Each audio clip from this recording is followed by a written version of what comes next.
نبی پاک صلی اللہ علیہ وسلم پہاڑ پہ بیٹھ کے پڑھتے تھے رات کو، تو وہاں نا ابو سفیان بھی آ گئے سنتے سنتے، کیونکہ انہوں نے پابندی لگائی ہوئی تھی کہ کوئی بھی بندہ وہاں نہ جائے، سوشل بائیکاٹ معاذ اللہ کیا ہوا تھا، کوئی نہ ادھر جائے، تو سنتے سنتے ابو سفیان آ گئے۔ کہتے ہیں حضور قرآن پاک پڑھ رہے تھے تو مجھے لطف بڑا آیا سننے کا، تو وہاں ایک قریب جھاڑی تھی، تو ابو سفیان جھاڑی میں بیٹھ گئے۔ ساری رات نبی پاک نے قرآن پاک پڑھا اور ساری رات انہوں نے سنا۔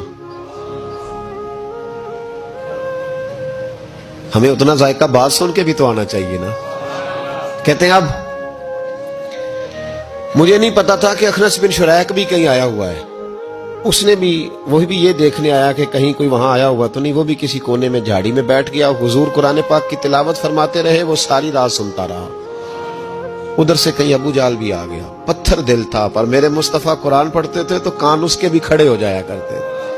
ساری رات تلاوت سنتے رہے، تینوں پکے کافر جھاڑیوں میں بیٹھ کر تلاوت سنتے رہے۔ صبح جب جانے لگے تو ملاقات ہو گئی۔ تو کدھر آیا تھا؟ اس نے کہا پہلے تو بتا تو کدھر آیا تھا؟ میں تو آیا تھا دیکھوں کوئی آیا تو نہیں، میں تو کدھر؟ اس نے کہا میں بھی یہی دیکھنے آیا تھا کہ یہاں کوئی آتا جاتا تو نہیں۔ ابو جال زیادہ شاطر تھا، کہنے لگا خبردار کل کوئی نہ آئے، آج تو آ گئے کل نہ ہونا۔ اللہ اکبر! لیکن جہاں دل لگا ہوتا ہے نا وہاں دل کھینچا چلا جاتا ہے، دل جہاں لگ جاتا ہے نا وہاں دل کھینچا چلا جاتا ہے۔ یہ دل کا بھی اپنا ایک معاملہ ہے نا۔ اب لگ گیا تھا قرآن پاک کی تلاوت سے۔ کہتے ہیں رات کو اپنی چارپائی پہ لیٹے، درد اگرچہ جان گزل ہے، میں کیا کروں میرا دل ہے، غمیش کا اگر نہ ہوتا تو غم روزگار ہوتا۔ اور وہ مزہ آتش نے کہا تھا، وہ مزہ دیا ہے تڑپ نے کہ میری آرزو ہے یا رب میرے دونوں پہلوؤں میں دل بے قرار ہوتا۔ تو کہتے ہیں کہ اگلی شام پھر آئی، وہی کیفیت، وہی انداز، وہی شوق۔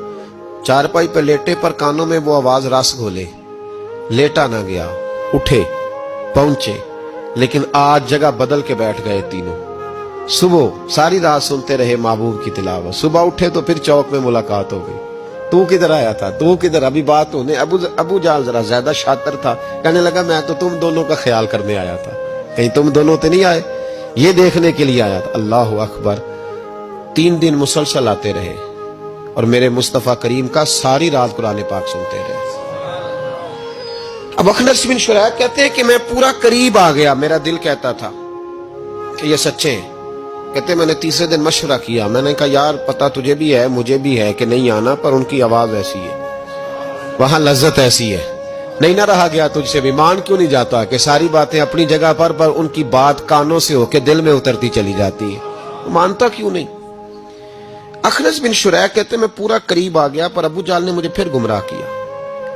کہنے لگا یار یہیں رہے ہیں، بچپن بھی یہیں گزارا ہے، معاذ اللہ 2 ہاتھ ہیں 2 آنکھیں ہیں، سارا کچھ وہی ہے، کان پٹیاں سفید ہوئی ہیں، تو کہتے میں اللہ کا نبی ہوں معاذ اللہ۔ اس نے وسوسہ اندوزی کی، تو کہتے میں پھر بیک ہو گیا۔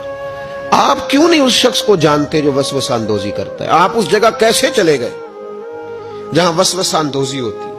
یاد رکھیں اس جگہ جائیں جہاں جانے سے دل صاف ہوتا ہے۔